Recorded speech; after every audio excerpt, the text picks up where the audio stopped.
Et nous sommes en compagnie de Patrick Malvaez, président du syndicat national des discothèques et des lieux de loisirs. Bonjour Patrick Malvaez. Bonjour. Merci d'être avec nous ce matin. Honnêtement, j'hésite à vous souhaiter bonne année, mais j'espère qu'elle sera meilleure pour vous quand même, hein, celle-ci. Hein, le pire n'est jamais certain. C'est ça. Alors, donc voilà, bon, on le sait, hein, les discothèques ne on va positiver. Voilà, et positivons, il le faut. Non, on va rester positif, mais on va tester négatif. Ah, ça c'est pas mal. Il faut la déposer celle-ci. À mon avis, en copyright, hein, parce qu'elle peut être reprise. Okay. Dites-moi, bon, forcément, hein, on l'a su cette semaine, les discothèques ne rouvriront pas le 6 janvier, resteront donc fermées au moins jusqu'à fin janvier. Vous y attendez ou vous gardiez espoir malgré tout ? Non, gardez pas espoir, on voyait bien venir la chose. Vous savez, à partir du moment où vous abordez une situation, non pas avec un raisonnement, mais avec des idées préconçues, vous savez très bien ce qui va se dérouler. Donc quand quelqu'un a un esprit borné, des idées préconçues, on sait très bien que le scénario allait se dérouler comme ça uniquement sur les discothèques. Ce que l'on pouvait espérer, nous, c'est que ce soit beaucoup plus cohérent, qu'on veuille fermer les établissements en disant sur du confiné, balala, on comprend, on peut comprendre, il y a une épidémie, il faut la juguler. Mais ce que comprend pas, c'est que vous bouchiez un trou dans une passoire et que vous laissiez tous les autres ouverts. Bien évidemment, la pression de l'eau passe par tous les autres trous encore plus fort. Pardon, Patrick Malvaez, vous auriez quoi aimé que les cafés et les restos ferment aussi, c'est ça, non ?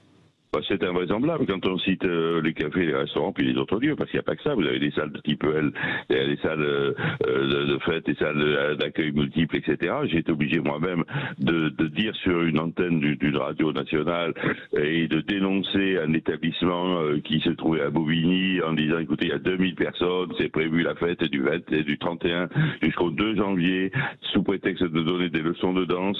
À partir de 10h du soir, c'est la pratique, avec des disques jockeys, on se fout de la gueule de qui? Alors j'ai été obligé de dire ça, et le préfet a pris un arrêté de fermeture quand même, alors qu'il m'avait simplement écrit qu'il allait faire un rappel à l'ordre. Et là il a vite fait un machine arrière, et nous avons eu un peu pareil un peu partout en France, et vous avez la préfète du Tarn par exemple pour la citer, qui elle a pris un arrêté fermant une salle des fêtes, où il y avait une manifestation qui était organisée. Vous avez des maires qui ont le droit de donner des dérogations de nuit, c'est-à-dire que non seulement les bars, qu'ils soient fermés ou pas fermés, mais il faudrait qu'ils puissent fonctionner. Moi, les bars, les restaurants, vous savez, je suis restaurateur et j'ai été aussi, donc que c'est pas la question. La question, c'est que ce soit fait dans des normes qui soient compatibles, comme on exige de nous-mêmes.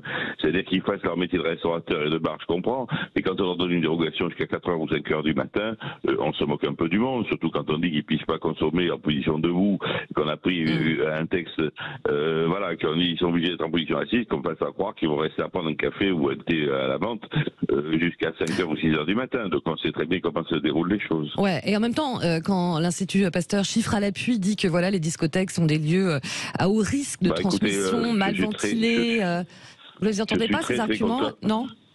Non, je suis très content que vous citiez cela, parce que l'étude Omicron en question, Comcor, pas l'étude Omicron, excusez-moi, l'étude Comcor que vous citez en question, elle dit pas du tout ça. C'est ce qui est redit parce que par tous ceux qui l'ont pas lu, il suffit de la prendre, elle est dans The Lancet, elle est écrite en américain, mais c'est assez facile à comprendre. Elle accuse très clairement tous les bars, toutes les soirées festives, qu'elles soient publiques ou familiales.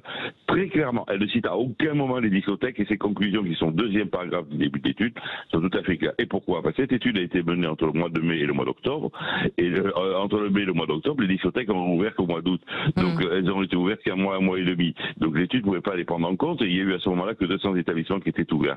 Et il y a qu'incidemment, au détour d'une phrase, qu'elle dit que elle cite les bars, les soirées festives, privées, publiques, etc.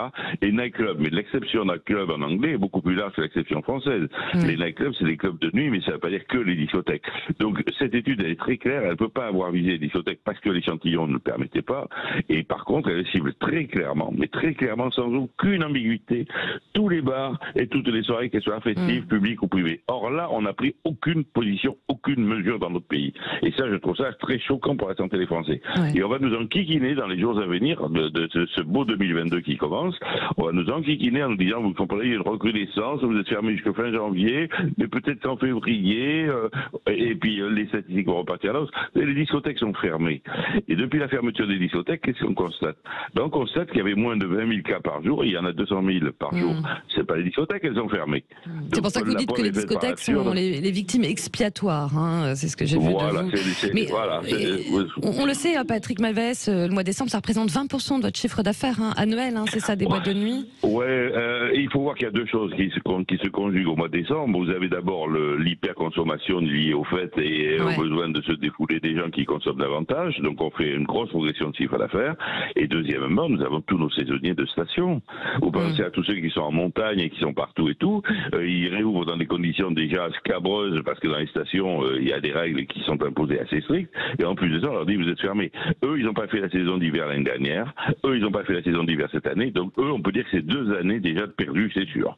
Et on entame la 3e année et ils n'ont pas d'équilibre financier. Donc moi, quand je dis 20%, c'est la moyenne des deux. Et certains, ça va être du 15%, mais d'autres, ce sera du 30%. Ouais. Dernière petite question, des compensations financières seront mises en place, fait savoir Jean-Baptiste Lemoyne, le ministre délégué chargé du tourisme et des PME. Vous en savez plus, vous ? Ah oui, je pense qu'on commence à en savoir un petit peu plus quand même. On est en négociation permanente, y compris pendant les fêtes. Bon, je reconnais bien là le dynamisme, et je suis pas du genre à passer la brosse à reluire, mais Jean-Baptiste Lemoyne est un ministre qui depuis le début a fait preuve d'une grande compétence et une grande coopération avec nous. Mais là, en l'occurrence, oui, on a remis en place les mesures, j'allais dire, institutionnelles, c'est-à-dire le chômage partiel, c'est-à-dire des coûts fixes, etc. Mais en plus de ça, il s'est engagé à prendre en compte, parce qu'il a bien vu les données qu'on lui donnait, les 20% de perte de chiffre d'affaires. Donc si ça c'est pris en compte, on va serrer les dents. Mais ce que l'on aimerait tellement, c'est que l'ensemble de mesures soit plus cohérent et qu'en dehors des discothèques, on bouge chez les autres trous. On peut pas laisser faire la fête à neuneux partout, à droite, à gauche, et en famille, et puis fermer les discothèques. Ça rime à quoi? À rien du tout en termes d'épidémiologie. Bon, en tout cas, le message est bien passé.